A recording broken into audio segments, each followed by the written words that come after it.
Worse economic data has just come out for Rachel Reeves about the economy, and in January, the economy shrank 0.1%. Rachel Reeves at the moment is a bit under the cosh. She's trying desperately to make changes work, and often when we're looking at politics, it's easy to get drawn into the daily cut and thrust of what's going on, but we often forget what's happened in the past, and government likes to move on from things that have happened, and it likes you to focus on tiny parts of the timeline because this allows them to shift the narrative and control the narrative, really.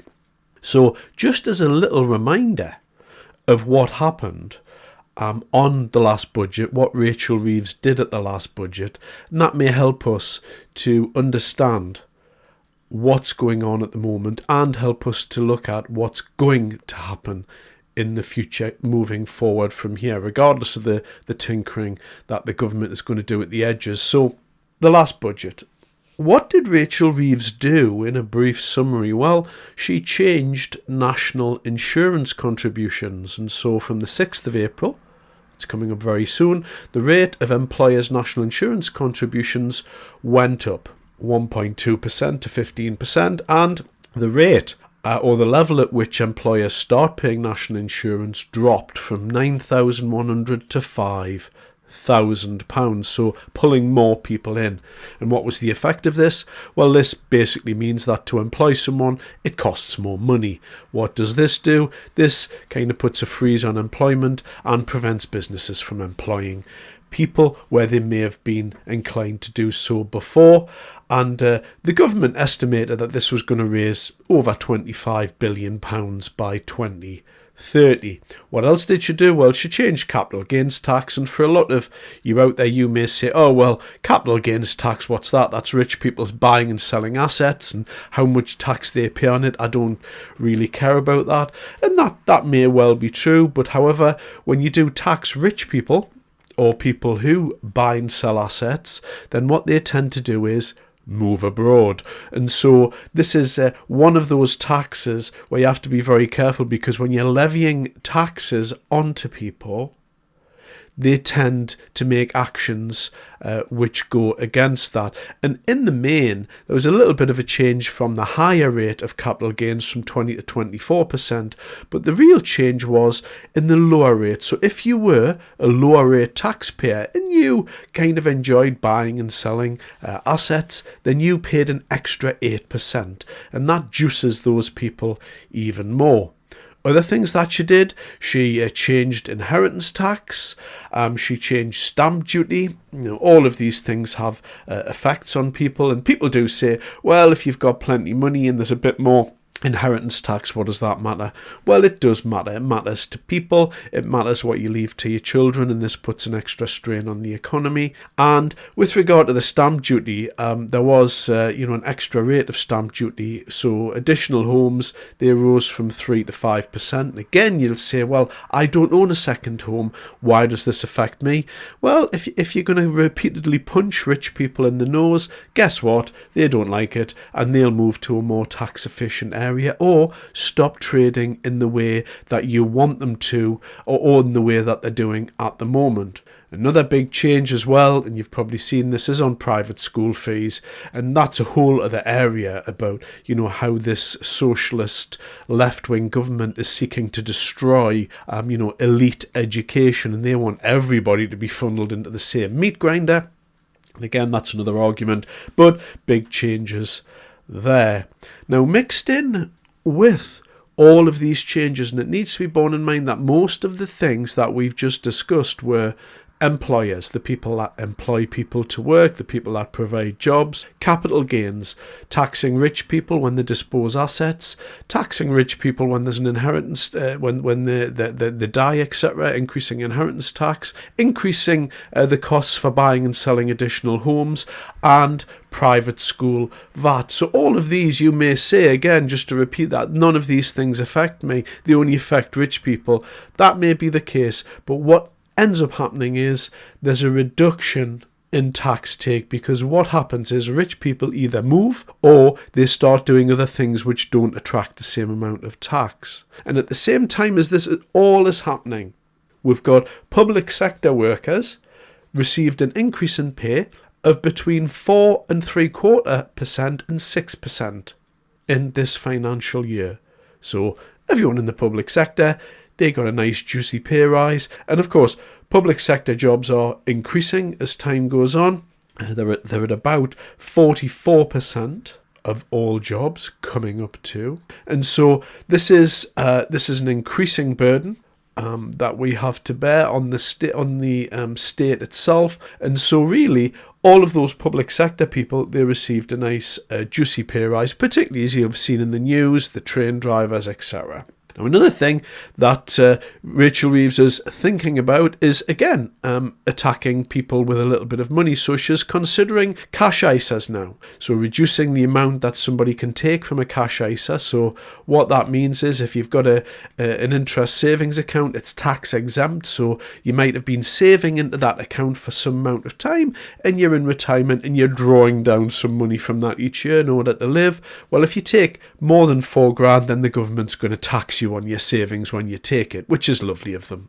Now, I could go on with talking about various things to do with what Rachel Reeves did and what effect it's had and how she's favouring, or that this government is favouring, the public sector. However, what's the conclusion, particularly in line with the 0.1% reduction in the overall economy that's happened in January? We've got increasing amounts of people in public sector jobs. We've got private sector jobs decreasing, and in fact, everything that's happening with technology and AI, blue collar work, call centre work, if you like, is reducing by 1 to 2% a year, and that's increasing exponentially. So it's looking like by the end of the next 10 years, it looks like there's going to be a decrease. Estimates say somewhere in between 50 and 70%. And that includes white van drivers as well, the people that do the deliveries. Full self-driving technology is going to hit at some point, and that's going to have a massive impact.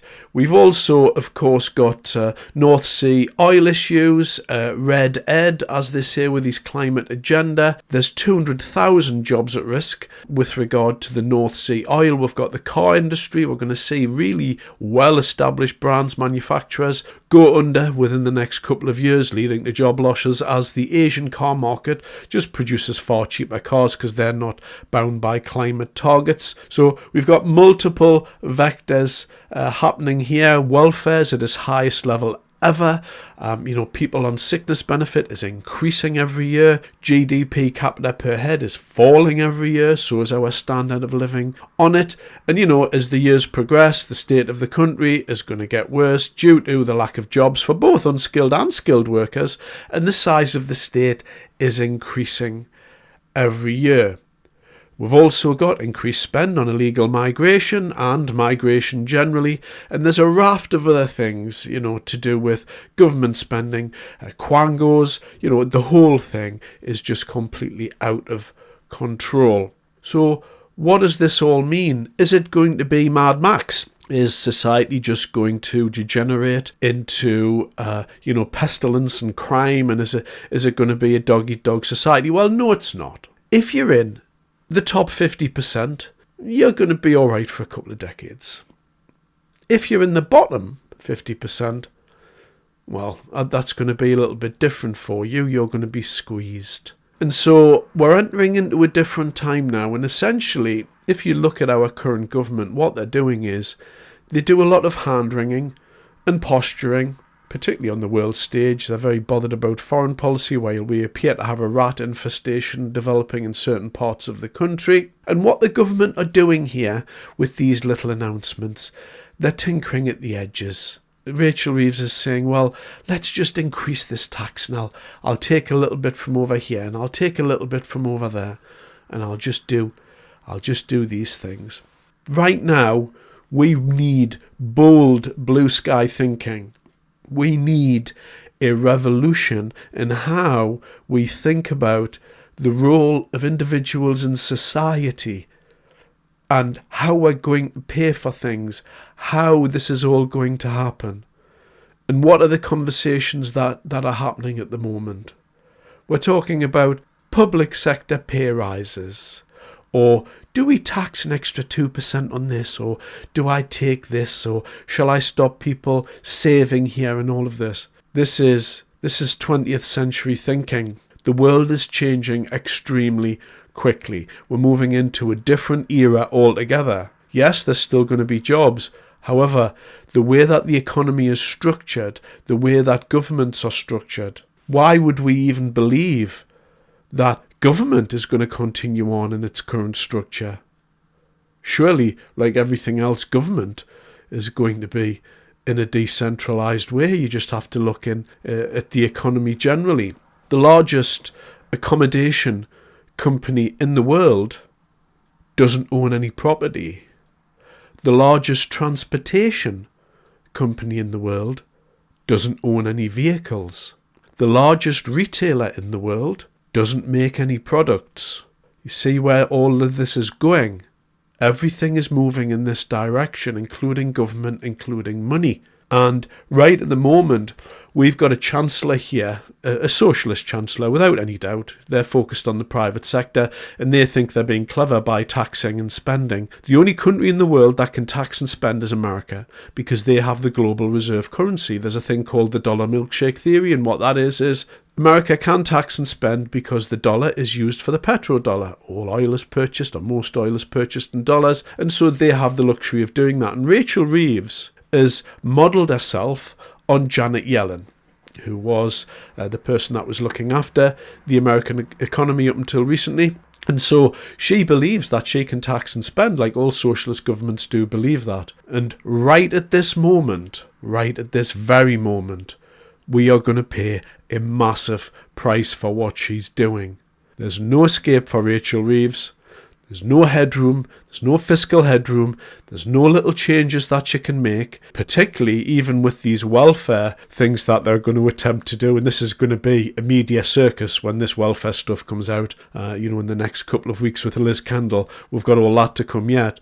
But this is not going to work. We need radical thinking for our economy.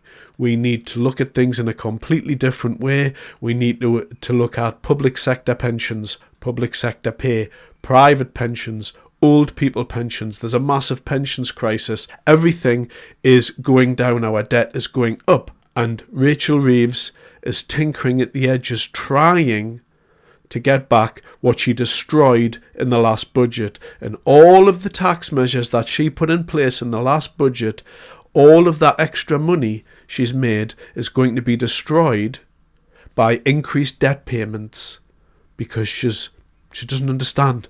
She doesn't get the economy. She's not qualified to run the economy. And I think it's only a matter of time while she's in post. But, Keir Starmer can't really sack Rachel Reeves, because you sack your Chancellor, then that's not a good look for the PM. And, this is all of these things are boiling up. And, I'm very concerned about the economy. And Rachel Reeves is not the person to be fixing it. Anyway, thanks very much for your time. I appreciate it.